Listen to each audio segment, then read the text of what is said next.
Salut tout le monde, c'est Fu. Aujourd'hui, toute nouvelle vidéo sur Tokyo Ghoul Break the Chain et cette fois on va faire la tier list du jeu. Et oui, vous me l'avez quand même pas mal demandé après Hayato et Arima que j'ai fait en vidéo, bien évidemment. Donc n'hésitez pas à aller la voir pour ceux qui veulent savoir tout simplement quel personnage focus en fonction des cristaux que tu possèdes, bien évidemment, et si t'es cash player ou pas. Donc du coup, cette fois on va parler un peu de la tier list du jeu. Voilà, tous les personnages qui sont les plus puissants, lesquels qu'il faut aller chercher, invoquer, etc.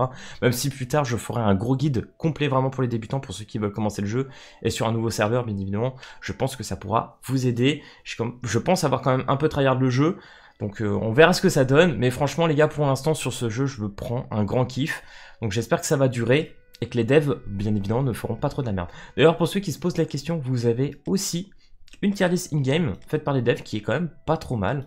Vous allez sur un tout simplement par exemple sur le Sachi et vous pouvez voir par exemple en PvE les triple S, en arène triple S, en auto et en arène d'attributs. Bon pareil pour les boss, hein.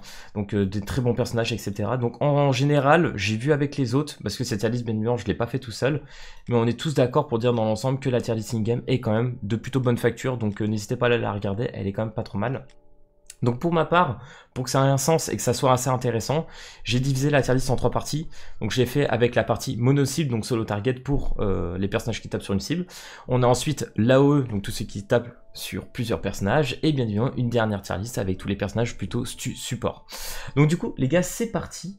On va aller sur la tier list. Alors je m'excuse d'avance si j'écorche des noms ou si je me souviens pas de certains noms, parce que franchement je me rappelle pas du nom de tous les personnages, hein, faut être honnête. Et pareil pour tous les sorts, j'irai peut-être un peu in-game sur le jeu aussi, parce que voilà, il y a trop de persos, c'est abusé. Alors du coup, on va passer sur la petite tier list. Donc on est parti pour la mono-cible. Alors bien évidemment, je vais me rappeler un peu plus des personnages en haut de la TL, hein, vraiment, et ceux que je joue surtout. Donc en triple S, on va retrouver Sachi, Kaneki et Arima Rouge. Donc sachant que bien évidemment Arima Rouge est un personnage actuellement payant.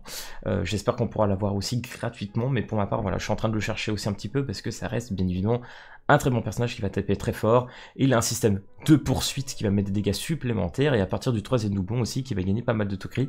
Donc franchement un personnage très fort. Et puis pour les CCG aussi, il a de très bons boosts. On a Kaneki Blue, Kaneki Bleu, qui est bien évidemment le premier personnage que vous aurez en bannière à aller chercher. Alors est-ce qu'il faut invoquer sur Kaneki? Bien évidemment qu'il faut invoquer dessus, le personnage est beaucoup trop fort. En plus c'est un personnage limité, donc on ne sait pas s'il va revenir. Donc bien évidemment, tout ce que vous pouvez quasiment invoquer dessus, n'hésitez pas à le faire. Après c'est Juzo aussi est vraiment broken, mais louper le Kaneki et ne pas avoir de doublon dessus, ça serait un peu dommage, surtout que son premier doublon, par exemple, si tu ne prends pas de dégâts de la part de l'adversaire, tu vas gagner un toe-up sur tes compétences comme fait Uta. Donc ça c'est vraiment très fort, plus le vol de vie qu'il a derrière et les dégâts qui sont juste exceptionnels. Donc Kaneki, oui, très bien. Ensuite on a Sachi. Que dire, personnage de grosse destruction. Alors lui aussi c'est compliqué de l'avoir parce qu'il faut du VIP 12 à l'heure actuelle. Je sais pas s'il y aura moyen de l'avoir gratuitement sur un portail à l'avenir, mais lui c'est pareil, c'est juste débile. Personnage qui a je crois plus de 34 stats d'attaque, c'est la plus grosse valeur du jeu actuellement en stats d'attaque, donc c'est juste incroyable. Et en plus de ça, sur sa compétence je crois, donc il met destruction qui va tripler les taux crit du personnage. C'est abusé, et plus les compétences qui tapent encore plus fort, donc Sachi, pas grand chose à dire, c'est juste un gros bourrin. Ensuite, on a la petite Lise. Alors bien évidemment, pour ceux qui l'ont vu en partie communautaire, la Lise, je l'ai triple S, donc bien évidemment, à l'heure actuelle, vu que Kaneki, je l'ai que 4 doublons, ce qui est déjà vraiment bien, je mets quasiment entre 50 et 100k de plus que Kaneki, mais vu le nombre de doublons d'écart qu'il y a entre les deux, c'est peut-être pas non plus si énorme que ça, mais en tout cas la liste tape quand même très fort, et en plus de ça elle booste quand même de 15% ses stats de base, etc. Donc voilà, c'est quand même un très bon personnage. Ensuite on a les deux sœurs, on a Kurona et j'ai oublié le nom de la deuxième. Donc excusez-moi les gars. Donc on en a une qui va booster tout simplement les dégâts je crois de 10%, et l'autre qui va mettre un système d'étourdissement. Ce qui est quand même plutôt intéressant, avec des compétences plutôt chouettes, mais sans plus. Donc pour moi, ça ira pas plus haut. Je les joue quand même de temps en temps, mais quand je claque des 3 étoiles, même boosté avec Uta, je tape à peu du 200, alors qu'avec Lise ou Kaneki, je peux monter jusqu'à 400-500. Voilà, c'est un peu moyen. Après, bon, bien évidemment, faut pas s'arrêter que sur ça. Il y a du boost de dégâts sur l'autre en fonction des debuffs aussi qui va augmenter certaines choses. Donc ça reste des personnages très intéressants malgré tout. Ensuite, on a ce personnage, le beau gosse. Je sais plus son nom non plus, mais pareil, lui, il met tout simplement des burns. Et en fonction des burns qu'a l'ennemi, il va boost aussi les dégâts des alliés. C'est un très bon personnage. Franchement, je l'ai monté, je crois, 3-4 étoiles. Comme Corona, je sais plus si c'est la Corona en noir, mais pareil, elle aussi je l'ai 4-5 étoiles, donc du coup forcément ça commence à être un peu plus intéressant. Mais du coup lui aussi met de très très bons dégâts, surtout en 3 étoiles, ça commence à être bien, et des fois quand il reste 1 HP et que t'as le dot, bien évidemment du Born qui se lance, qui tue l'adversaire, ça fait trop plaisir. Ensuite on a le Jason. Alors lui non plus j'ai pas trop m'attarder parce que je l'ai vu que très récemment, j'ai pas pu trop le jouer, mais de ce qu'on m'a dit ça reste quand même un bon personnage, il t'a quand même plutôt bien. Après on a Ayumu. Alors Ayumu personnellement très compliqué de le jouer à l'heure actuelle, donc c'est un personnage qui met des dégâts et qui va te donner un bouclier en fonction des dégâts. Le seul problème d'Ayumu c'est qu'il booste les personnages inspecteurs, j'ai plus le nom entier, mais dans les inspecteurs, dans sa catégorie, tu en as que un en fait, ils sont deux, t'as Ayumu et Juzo. Donc pour le jouer à l'heure actuelle, c'est un peu compliqué. Le Mister Barbu, c'est pareil, très bon personnage quand même, mais vu que je joue pas, je vous en dirai sûrement pas plus, mais de ce qu'on m'a dit également, parce que je vous l'ai dit, j'ai pas fait cette tier list tout seul, il reste quand même très bon, donc à voir plus tard si je l'augmente ou pas. Après on a Amon, pareil, Amon très bon personnage, là je le joue actuellement, je l'ai mis que 165, faudrait que je l'augmente un petit peu plus, mais pareil avec ses compétences etc, il fait de très bons dégâts. Lui, je l'ai mis ici. On m'a dit il faut que tu le mettes quand même assez haut parce qu'il est quand même assez fort. C'est vrai que je ne l'ai pas augmenté. Alors on va retourner un petit peu une game parce que lui c'est un cas un peu particulier. Je crois qu'il a un système d'étourdissement également. Je dois l'avoir 85 si je me trompe pas. Où est-ce que je l'ai mis? Il est ici. Kyoji Misaka. Voilà, donc pendant un tour, enveloppement immobilise la cible et augmente les dégâts subis de 12% pendant cette période, ce qui est quand même pas trop mal. En vrai, à voir, je pense que j'aurais peut-être plutôt dû le mettre en système de support. Lorsqu'un ennemi est en état de weak et contrôler les stats basiques des inspecteurs de rang inférieur et des inspecteurs de rang supérieur de CCG, elle lui augmente de 3%. Ok, donc faut le jouer en plus avec des personnages, je pense, à ces CCG, pour qu'ils soient un peu plus intéressants. Pour chaque personnage allié survivant, se donne un effet d'augmentation de stats de def de 3%. C'est pas énorme, mais ça reste quand même pas mal. Lorsqu'un personnage allié meurt, se donne un effet d'augmentation de stats d'attaque de 3%. Bon voilà, c'est pas exceptionnel, à part celui-là, hein, vraiment. Dégâts infligés aux ennemis immobilisés augmentés de 20%. Alors l'immobilisation passe pas tout le temps, je l'ai testé. Ça dépend sur quel mode ou sur quoi tu joues. Tu pourras pas le jouer sur tout, mais voilà, ça reste quand même un personnage, on va dire, assez intéressant. Ensuite, on va passer sur la catégorie du dessous. Donc là, en dessous, c'est compliqué. On a les frères Bean. Donc les Cadibines. Intéressant, en fait, on a un, il va taper plus fort si l'adversaire a plus de 70% d'HP, l'autre plus fort si l'autre a en dessous de 25% ou un truc comme ça, ou 30%. C'est pas insane, et puis pareil, il faut les jouer avec une compo, je sais même plus c'est quoi, de Aogiri, je crois. Donc c'est un peu moyen. C'est un peu dommage, en vrai, même dans les compétences, je trouve qu'ils sont pas ouf. Elle, c'est pareil, j'ai quelques doublons dessus. Je l'ai 3-4 étoiles. Et malheureusement, ça manque un peu en dégâts. Même s'il y a des petits contre-attaques qui peuvent être intéressants sur ce perso, c'est pas vraiment ce qu'on attend. Je pense que ça aurait pu être un peu mieux. C'est un peu dommage. Vraiment, c'est un peu dommage. J'aurais aimé qu'elle tape juste un peu plus fort en vrai. Donc voilà pour les personnages un peu solo target. Je pense pas trop me tromper. Après, n'hésitez pas à me dire en commentaire, hein, ça peut encore bouger, il n'y a pas de souci là-dessus. Hein. Donc du coup, on va passer sur les personnages dits AOE. Alors en vrai, j'y mets Arima ici, mais Arima, vu le kit du personnage, on pourrait presque le mettre support, hein, vraiment. Donc bien évidemment, vous l'aurez reconnu, c'est le Arima Carnaval. Donc, franchement les gars, avec quelques doublons, ça devient un proken. Bon, déjà avec le premier qui va te donner le bouclier, c'est exceptionnel. La première compétence débloquée qui fait que le personnage ne peut pas mourir et en plus de ça, il va renvoyer les dégâts, c'est exceptionnel, et son AOE reste quand même très fort. Franchement, vu que c'est un carnaval, déjà en stade de base, elles sont hyper élevées, donc il va taper très fort. Ayato, pareil, j'en ai parlé dans la vidéo, du coup, où je comparais bien évidemment les deux. C'est pour ça qu'aujourd'hui, je les mets en triple S. Et des retours que j'ai eu, on est plutôt d'accord sur cette partie de tier list en tout cas en termes d'AOE.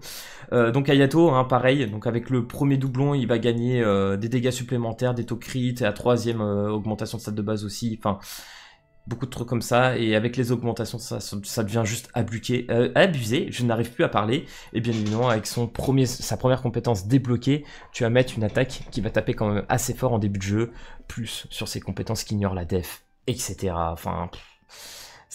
ça reste un très bon personnage, hein. Et en plus de ça, comme je l'ai dit, si t'as plus d'attaque que l'adversaire, ce qui est plus haut que le 3/4 des autres personnages, en fait tu vas taper juste trop fort. Ensuite, WS, en fait ça me fait mal de mettre Juzo WS, parce que franchement Juzo à l'heure actuelle, je le trouve juste trop fort. Le personnage en fait c'est broken tier. En fait au même titre que Toka, à partir du moment où tu vas tuer un adversaire, Si bien évidemment tu as le passif mort sur l'ennemi, il va retaper dessus, et vu qu'il retape en second, il va mettre que des crits. C'est une dinguerie. Donc bien évidemment tu as Juzo sans doublon et Juzo avec un doublon. Donc oui, bien évidemment si vous avez Juzo, mettez-lui un doublon, s'il vous plaît. C'est là que vous allez voir que le personnage est juste incroyable. Donc Juzo, pas grand chose à dire non plus, c'est juste beaucoup trop fort.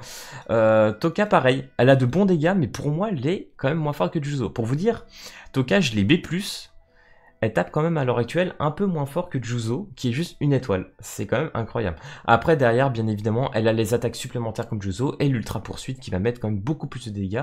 Donc elle fait plus de dégâts, on va dire, sur long terme et sur les dots en plus. Donc franchement, c'est intéressant. Mais en tout cas, j'ai déjà vu des gens taper avec Juzo à 1,3 million. Enfin, c'est incroyable. On a ensuite en S tier, on a Black Dog et le singe. Je crois que c'est Coma, qui sont aussi deux personnages assez intéressants qui sur une des compétences, enfin sur leurs compétences de base, hein, sur les cartes, qui vont tout simplement réduire le taux crit des adversaires.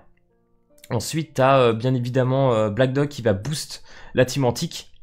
Donc c'est intéressant de jouer par exemple avec un Kaneki, avec Toka ou encore Inami. Je pense qu'avec Black Dog c'est assez intéressant. Avec Coma, tu es un peu plus diversifié. Mais après en soi les personnages sont ok tiers vraiment. Ensuite t'as Mado et lui, j'ai oublié son nom également, qui sont le même système que les Kadebin. En fait c'est des personnages qui vont taper plus fort en fonction si l'autre est à plus de 70% des HP et l'autre si l'autre a moins de 30%.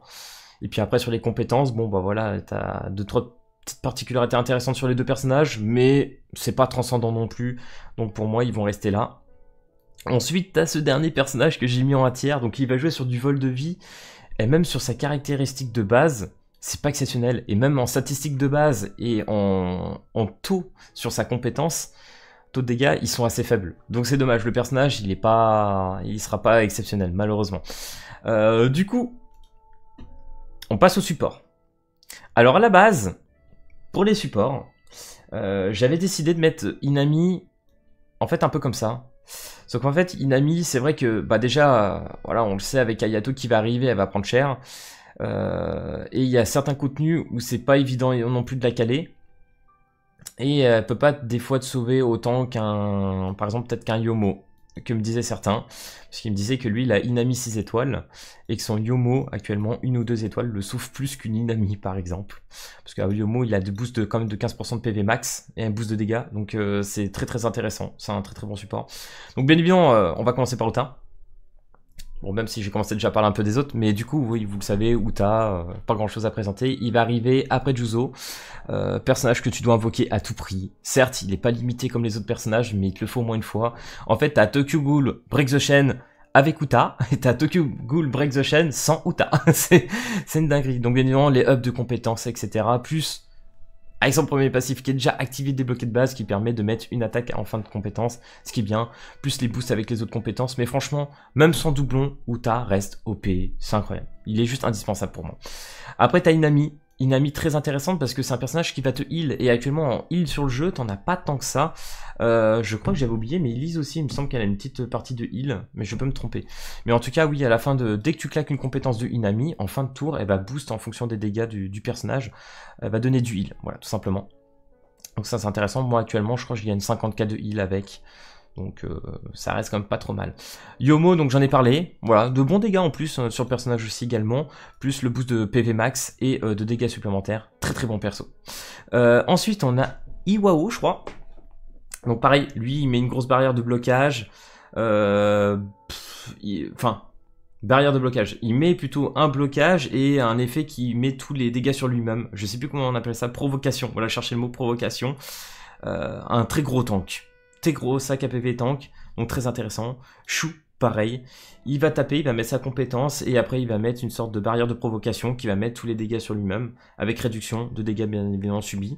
Donc Chou, très très intéressant aussi. Alors lui j'arrive jamais à le prononcer, c'est Shinohara normalement si je me trompe pas.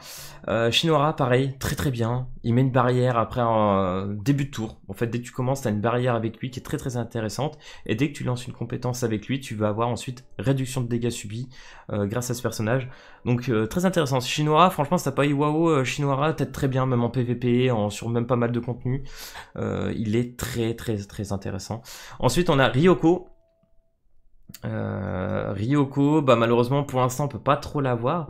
Donc elle aussi, si je me souviens bien par rapport à la bêta, elle réduit les dégâts qu'elle subit et elle redirige une partie de dégâts sur elle, parce qu'en fait elle a pas d'effet de provocation si je me trompe pas, et normalement elle prend une part des dégâts. Donc c'est intéressant, mais pour l'instant vu qu'on peut pas trop la jouer, on verra bien une fois qu'elle sera sortie. Après il y a Naki. En fait, Naki, pendant un temps, je croyais vraiment le caler en personnage DPS mono-cible. Mais en fait, non, je me suis rendu compte c'est plus un support. Donc pareil, il y a un boost sur les PV max, etc. Alors lui, il se joue également sur une branche que j'ai oublié le nom. Le seul problème, c'est qu'il fait un peu comme Myomo, mais en moins bien. Avec plus de conditions, donc c'est un peu dommage. Naki reste quand même un bon personnage, mais... Ah, c'est un peu relou. Ensuite, il y a Nico. Ce personnage est vraiment frauduleux. Alors, en fait, il est intéressant parce qu'il va boost les dégâts infligés de 37%, et il me semble qu'il y a de la réduction de dégâts aussi également. Sauf que ça joue si tu prends 10% de TPV max en moins, enfin, il y a 2-3 conditions, et le reste de son kit est pas ouf, et pareil, il faut le jouer dans une branche particulière, pour qu'en fait, le Nico soit intéressant. Si tu le joues pas dans la branche, les compétences du perso en soi sont pas très intéressantes. Donc c'est un peu dommage. Mais sinon, en soi, quand tu vois le boost de 37% dégâts infligés, tu dis waouh, incroyable. Mais pour le reste, voilà, Nico manque un petit peu. Donc voilà les gars, actuellement, pour les 3 tier lists que j'ai fait sur le jeu.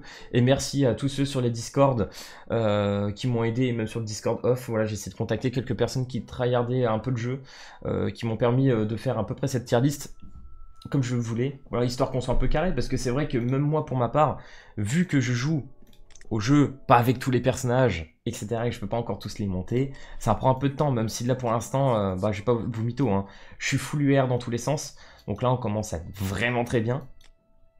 Mais en tout cas voilà, j'ai hâte de monter tout ça, et qu'on en parle un peu plus tard de ce beau petit compte et de toute cette montée. Donc voilà les gars, j'espère que cette vidéo tier list vous aura plu, et puis bah si c'est le cas, n'hésitez pas comme d'habitude à lâcher le petit pouce bleu et à t'abonner, et puis moi je te dis à plus à la prochaine vidéo. Allez, peace tout le monde.